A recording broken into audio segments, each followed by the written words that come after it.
লাউ গাছের ব্যাপারে কিন্তু অনেকে অনেক কথা বলে। এই যে ধরেন যখন গাছটা লাগানোর পরে 5-6টা পাতা হলে কুশিটা ভেঙে দিতে অনেকে বলে, তাহলে গাছের মধ্যে অনেক কুশি বের হবে এবং ডালপালা অনেক ছড়া যাবে, ফল বেশি হবে। কিন্তু প্রকৃত কথা হচ্ছে কি, আমি যেটা করি সেটা হচ্ছে এই যে নিচে দেখেন একটা কুশি বেরিয়েছে আলাদা, এই কুশিটাকে আমি কেটে দিই নিচে মাচায় ওঠা পর্যন্ত। এই যে মাচায় ওঠা পর্যন্ত আমি কোনো কুশি রাখি না, শুধু মেন গাছটাই রাখি।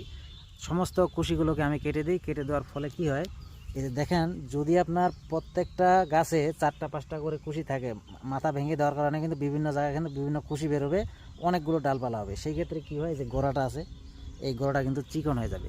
আর আপনি যখন একটা কুশি রাখবেন, একটা ডাল রাখবেন, সমস্ত কুশিগুলোকেই কেটে দিবেন, একটা মাত্র রাখবেন মাথায় ওঠা পর্যন্ত, তখন কিন্তু এই গাছের গোড়াটা কিন্তু আপনার এরকম মোটা হবে। তো সেই ক্ষেত্রে এরপরে মাচায় ওঠার পরে যে গাছগুলো হবে, ডালপালাগুলো হবে, সেই ক্ষেত্রে এই গোড়াটা মোটা হওয়ার কারণে কিন্তু তারা খাদ্য বেশি পাবে। আর গোড়াটা যখন চিকন হয়ে যাবে তখন কিন্তু খাদ্য কম পাবে। এই কারণে আমি গাছের নিচে যতগুলো কুশি আছে, এই যে এখানে একটা কুশি বের হচ্ছে, এটা এখানে আমি কেটে দিব। এই যে কেটে দিলাম, এই যে কেটে দিলাম। এর ফলে কী হবে, নিচের গোড়াগুলো কিন্তু মোটা হবে। তো আপনারা এটা করে দেখেন, তারপর কি হয়।